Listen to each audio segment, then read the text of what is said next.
25 സെന്റിമീറ്ററെങ്കിലും ആഴം വേണം. ശരി, വീതി കറക്റ്റാ. ശ്രീധര, കുഴി കറക്റ്റ് സമയത്തിലായിരിക്കണം കേട്ടാ. മണ്ണ് നല്ലപോലെ ഇളകട്ടെട്ടാ. നല്ല ആൾക്കാരാ. ഈ നേരം വരെയായിട്ട് ഒരു മനുഷ്യൻ ഇങ്ങോട്ട് തിരിഞ്ഞു നോക്കിയോ? ഇതിപ്പോ ഏതാണ്ട് എന്റെ മാത്രം ആവശ്യമായിട്ട് മാറിയിരിക്കുകയാണല്ലോ. അച്ഛന് നല്ല സുഖമില്ല. എന്തു പറ്റി? ഒന്ന് വീണു, തലയ്ക്ക് സ്റ്റിച്ച് ഇടേണ്ടി വന്നു. അയ്യോ, ഞാൻ അറിഞ്ഞില്ല കേട്ടോ. നിക്ക്, ഞാനിപ്പോ വരാം. വഴുതി വീണതാണോ അതോ വല്ലതും തടഞ്ഞു വീണതാണോ? അത് വീഴുന്ന ഞാൻ കണ്ടില്ല. കാണണമെന്ന് നിർബന്ധമില്ലല്ലോ. വീഴാൻ പോകുമ്പം ഞാനിതാ വീഴുന്നു, എല്ലാവരും വന്ന് കണ്ടോളൂ എന്ന് ആരെങ്കിലും പറയോ? എന്റെ കുട്ടി എങ്ങനെയാണ് വീണെന്ന് അച്ഛനോട് ചോദിച്ചില്ലേ? സ്വന്തം അച്ഛൻ വീണ് തലമുറിഞ്ഞിട്ട് ഇങ്ങനെയാ പ്രതികരിക്കാം?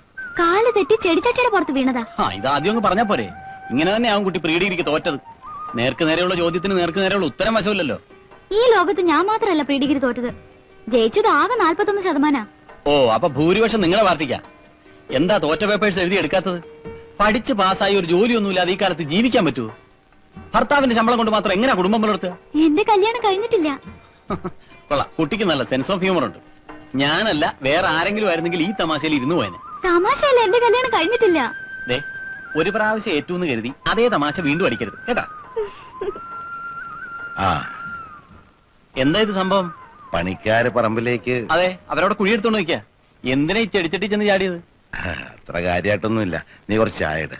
ചായ വേണ്ട. നക്ഷത്രം ഏതാ? എന്ത് നക്ഷത്രം ഏതാണെന്ന് പറ. രോഹിണിയാ. അത് പറ. കഷ്ടകാലവാ.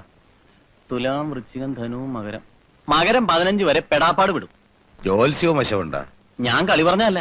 ഇനി അപകടം വേണ്ടെന്ന് കരുതി നമ്മൾ ഒരിടത്ത് അനങ്ങാതിരുന്നു എന്ന് വെച്ചാലും രക്ഷയില്ല. ഇപ്പൊ ഇവിടെ ആണെങ്കിൽ ഓട് പൊട്ടി തലേ വീഴും, അല്ലെങ്കിൽ ഉമ്മറത്തേക്ക് ഇറങ്ങുമ്പോ പാമ്പെഴിഞ്ഞു ഒന്ന് കൊത്തും.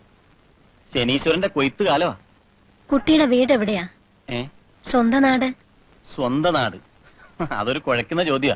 എന്താ നാടില്ലേ? അതല്ല, നാടെന്ന് വെച്ചാ ഇപ്പൊ കേരളമാണല്ലോ നമ്മുടെയൊക്കെ നാട്. ഈ ദൈവത്തിന്റെ ചില കളികളുണ്ടല്ലോ, ബഹിരസാ. മൂപ്പര് ഭൂമിയിലെ കൃഷിക്കാര്യങ്ങൾ നോക്കുന്ന ഒരു ജോലിയാണ് എനിക്ക് തന്നത്.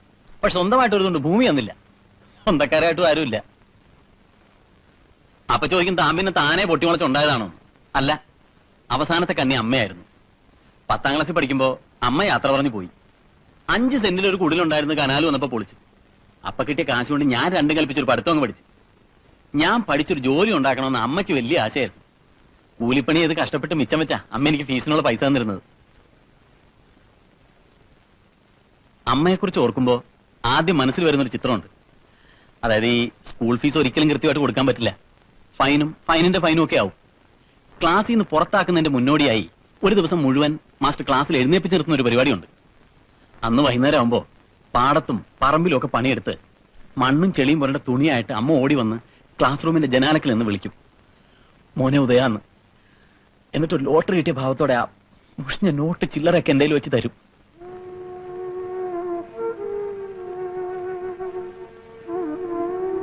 ഞാൻ പോട്ടെ, ആ പണിക്കാരും എല്ലാ അബദ്ധവും കാണിക്കും.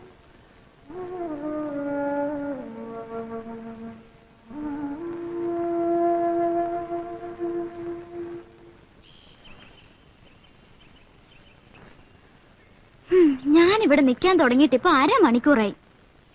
പശു പുല്ലിനെന്ന് കാണാൻ വേണ്ടിയാ അച്ചോട്ടെ എന്നെ വിളിച്ചത്? എന്താ പറയാനുള്ളതെന്ന് വെച്ചാ പറയുന്നേ. നിക്കുകുട്ടി, ഒരു കാര്യം പറയുമ്പോ അതിന്റെ തുടക്കം ഭംഗിയായിരിക്കണം. എന്റെ ടീച്ചർ ഇടയ്ക്കിടയ്ക്ക് പറയാറുണ്ട്, first interconnection is the best interconnection. ഇന്റർ കണക്ഷനോ?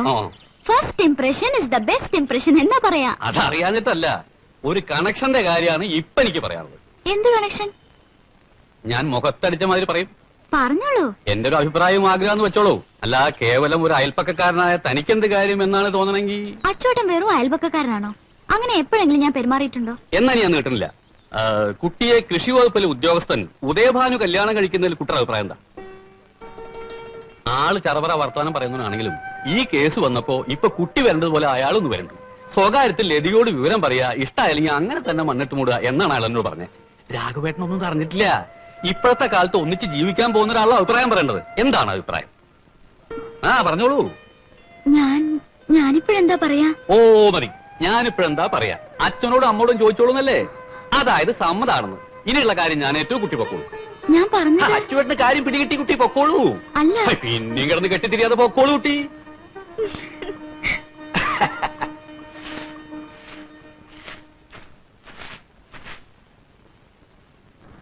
പണി മുടക്കണ്ട. അല്ല, കുറച്ചു ദിവസമായി മുറ്റമൊക്കെ ഒന്ന് വൃത്തിയാക്കിയിട്ട്. അപ്പൊ സമയം കിട്ടിയപ്പോ ഞാൻ തന്നെ. നന്നായി. കഴിയാവുന്നിടത്തോളം പണി നമ്മൾ തന്നെ ചെയ്യുന്ന നല്ലത്. പണ്ട് ഞാൻ കോട്ടേഴ്സിൽ ഒറ്റയ്ക്കായിരുന്നപ്പോ ഇതിലപ്പുറവും ചെയ്തിട്ടുണ്ട്. വരൂ, നമുക്ക് അകത്തേക്ക് ഇരിക്കാം. ആ. ഇങ്ങോട്ടിരിക്കാം. വേണ്ട, ഇതാ സുഖം. കുടിക്കാൻ ഒരു ഇപ്പൊ ചായ എടുക്കട്ടെ? അതിനും താൻ തന്നെ ബുദ്ധിമുട്ടുണ്ടേ? അയ്യോ, ബുദ്ധിമുട്ടൊന്നുമില്ല. വേണ്ട, ഞാൻ വരുന്ന വഴിക്കൊന്ന് കുടിച്ച.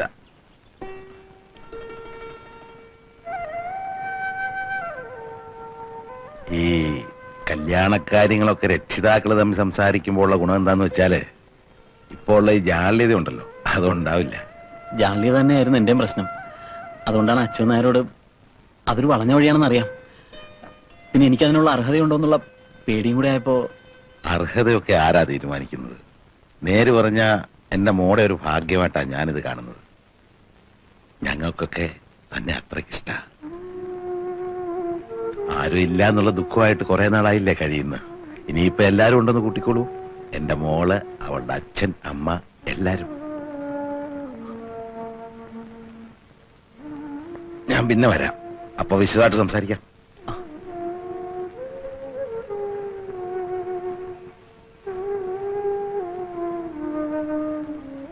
മുറ്റവടി പൂർത്തിയാക്കിയിട്ടില്ല.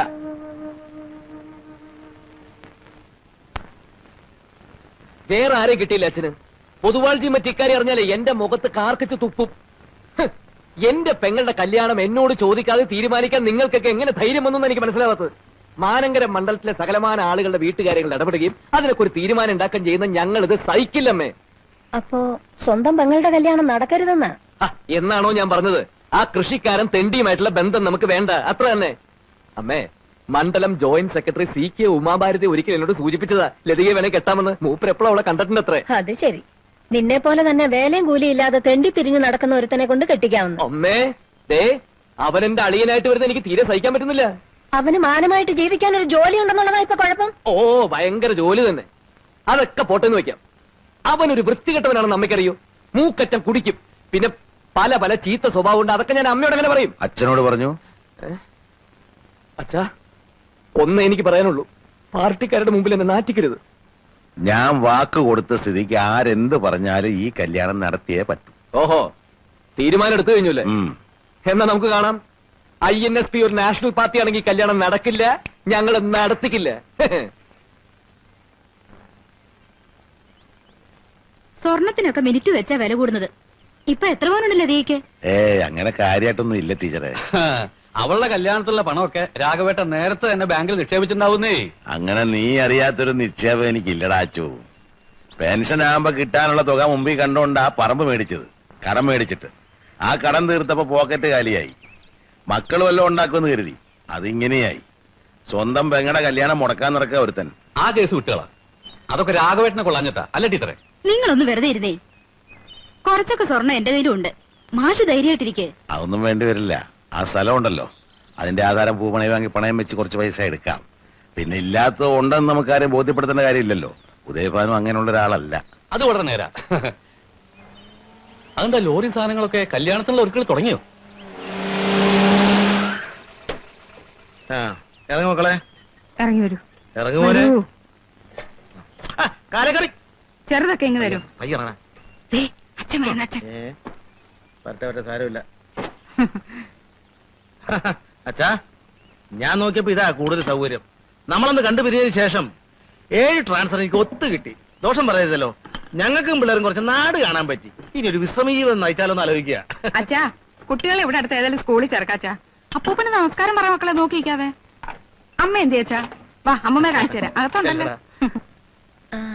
അമ്മേ. മകളെ, ചേച്ചി, ചെറിയമ്മ ഇതാ. നിങ്ങൾ ചെറിയമ്മയോട് അകത്തോട്ട് പോയിക്കോളൂ. ഓ, ഒരു സന്തോഷ വാർത്ത അറിയിച്ചില്ലല്ലോ. ഞാനിപ്പോ സസ്പെൻഷനില്ല. കുട്ടനാട്ടി വെച്ചാ ഇങ്ങേരെ അത് സാധിച്ചെടുത്തത്. ബ്ലാക്ക് ലിസ്റ്റിൽ പെട്ട ആളായതുകൊണ്ട് INSP-കാരുടെ ഭീഷണിയൊക്കെ അവിടെ ഉണ്ടായിരുന്നു. അങ്ങനെ ഇരിക്കുമ്പോ ഒരു കള്ളനെ അബദ്ധത്തിൽ ചില പോലീസുകാർ പിടിച്ച് സ്റ്റേഷനിൽ കൊണ്ടുവന്നു. അവന്റെ പേര് കേസെടുക്കരുതെന്ന് പറഞ്ഞു വന്ന INSP-കാരനെ നേരം വെളുക്കോളം പിടിച്ചങ്ങ് തല്ലി. അതോടെ എന്റെ നാട് ചുറ്റിൽ നിന്നു. സസ്പെൻഷൻ കിട്ടിയപ്പോ സുഖം. ആനന്ദേട്ടന്റെ വീട്ടുകാരെ ബുദ്ധിമുട്ടിക്കണ്ട, ഇനി ഇവിടെ കൂടാന്ന് ഞാൻ ആച്ചാ പറഞ്ഞത്. ഇവിടെ ഇപ്പൊ എന്താ ഒരു കുറവ്?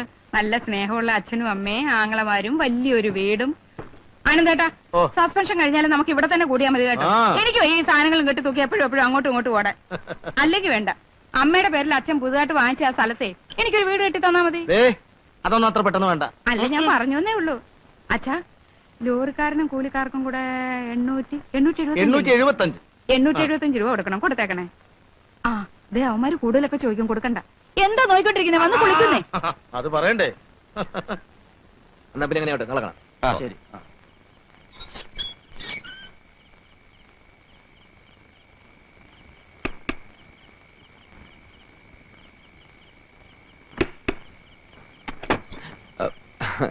ചേച്ചി പോന്നു. ഇന്ന് കാലത്താ മോനെ. ആങ്ങളമാരെ കാണാൻ ചേച്ചിക്ക് കൊതിയായിട്ട് വന്നതാ. നീ പിന്നെ ക്ഷീണിച്ചു പോയല്ലോ. ആനന്ദേട്ടനും കുട്ടികൾക്ക് സുഖം തന്നെയല്ലേ ചേച്ചി? പിന്നെ ഇതുപോലൊരു സുഖം അടുത്ത കാലത്തൊന്നും ഉണ്ടായിട്ടില്ല.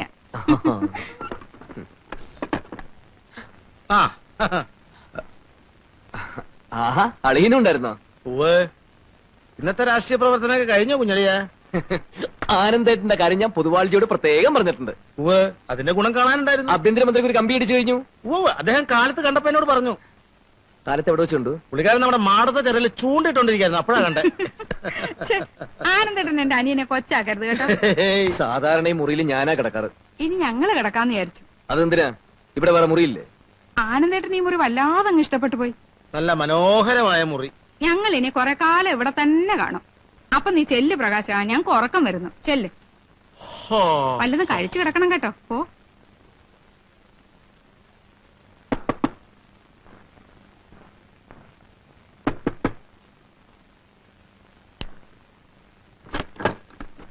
എന്തിനാടി അവർ എന്റെ മുറി കയറ്റി കിടത്തത്? ആരും കിടത്തിയതല്ല. സംസ്ഥാനത്താണെങ്കിൽ ആകെ ആഭ്യന്തര കലകം. സ്വന്തം വീട്ടിൽ വന്നാലും സമാധാനം ഇല്ലെന്ന് വെച്ചാ കിടന്ന് ചിരിക്കാതെ ചായപ്പിൽ കിടക്കെടുത്തിരിക്കും. അവിടെ ലത ചേച്ചിയുടെ കുട്ടികൾ കിടക്കുക, ബോബനും കവിതയും. പിന്നെ ഞാൻ ഏത് നരകത്തിൽ പോയി കിടക്കും? ഇനി ഇപ്പൊ ഡൈനിങ് ടേബിളേ ഉള്ളൂ, പിന്നെയുള്ളത് അടുക്കളയാ. ഒറ്റ അടി വെച്ചെന്നുണ്ടല്ലോ. നിനക്കൊക്കെ തമാശ കളിക്കാനുള്ള ഒരു കുട്ടിയാണ് ഞാനെന്ന് കരുതിയോ? ഭരിക്കുന്ന കക്ഷിയിലെ പ്രമുഖനായ ഒരു പ്രവർത്തകനാണ് ഞാൻ. 24 അവേഴ്സിനുള്ളിൽ ആരെ വേണമെങ്കിൽ പിടിച്ചകത്തിടാനുള്ള സ്വാധീനം KRPക്ക് പാർട്ടിയിലുണ്ടെന്നുള്ള കാര്യം നിനക്കറിയാലോ. എടി, ഒരു പോലീസുകാരനെ പേടിച്ച് ജീവിക്കേണ്ട കാര്യമൊന്നും എനിക്ക് ഈ വീട്ടിലില്ല. ഈ വീട്ടിലെന്നല്ല നാട്ടിലുമില്ല. ഓരോന്ന് കുറ്റിയും പറഞ്ഞുകൊണ്ട് ഇങ്ങോട്ട് പോരും. എടി, നിനക്കൊന്നും എന്റെ വില മനസ്സിലാവില്ല. എന്നെ കറിയണമെങ്കിലേ നാട്ടിലൊന്ന് ഇറങ്ങി ചോദ്യം KRP എന്ന് പറഞ്ഞാൽ ഞെട്ടും. എനിക്കൊക്കെ തിരുവനന്തപുരത്തേക്ക് ഒറ്റ കോള മതി. നിനക്കറിയാമത്?